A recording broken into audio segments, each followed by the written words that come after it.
ഇലക്ഷൻ്റെ റിസൾട്ട് വരുന്ന ദിവസമാണ്. ആരും സമ്മർദ്ദങ്ങളൊന്നും വേണ്ട. ഇലക്ഷന് വേണ്ടി നമ്മളിവിടെ നിന്ന് ഒരു നിലമ്പൂർ ഇലക്ഷൻ്റെ ഒന്ന് തെരഞ്ഞെടുപ്പ് നടക്കുകയാണ്. 3 കാൻഡിഡേറ്റ്സിൻ്റെ പേരുകളാണ് ഇതിലുള്ളത്.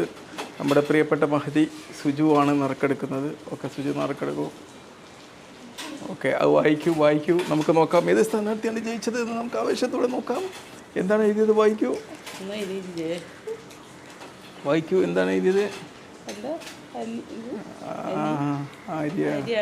ആര്യാടൻ ജയിച്ചിരിക്കുകയാണ്. ആര്യാടൻ ജയിച്ചു എന്നതാണ് നമുക്ക് കിട്ടിയിരിക്കുന്നത്. ജസ്റ്റ് ഫോർ എ ഫൺ നോക്കാം നമ്മൾ ഈ നറുക്കെടുപ്പ് വിജയിക്കുമോ ഇല്ലയോ എന്ന്. നമുക്ക് ഒരു 2 റൗണ്ട് കൂടി നടത്തിയാലോ?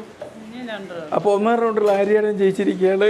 സുജു വളരെ വിഷമത്തിലിരിക്കുകയാണ്. കാരണം സുജു അരിവാൾ ജയിക്കണമെന്നായിരുന്നു ആഗ്രഹിച്ചിരുന്നത്.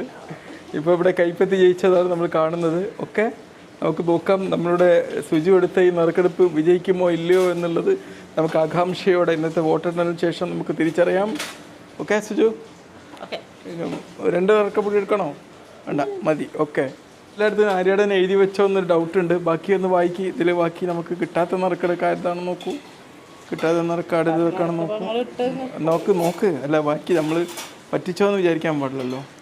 ഇത് 2ാം സ്ഥാനത്ത് കിട്ടുന്ന ആളാണ്. PV 2ാം സ്ഥാനത്ത് എത്തിയതായിട്ടാണ് ഇവിടെ കാണുന്നത്. PV അൻവർ 3ാം സ്ഥാനത്തേക്ക് നോക്കൂ. 3ാം സ്ഥാനത്ത് സ്വരാജിനാണ് കിട്ടിയിരിക്കുന്നത്. 3 പേരും വിജയിച്ചിട്ടുണ്ട്. ഒരാൾക്ക് ഭൂരിപക്ഷം കുറച്ച് കൂടിയെന്നേ ഉള്ളൂ. 3 പേർക്കും വോട്ടുകൾ കിട്ടിയിട്ടുണ്ട്. അതുകൊണ്ട് ഇവിടെ ചിലപ്പോൾ നമ്മൾക്ക് കിട്ടുന്ന റിസൾട്ട് വേറെ ആണെങ്കിലും എന്താണെങ്കിലും ലെറ്റ്സ് ഗോ. അതിലൊന്നും സമ്മർദ്ദം വേണ്ട അല്ലേ?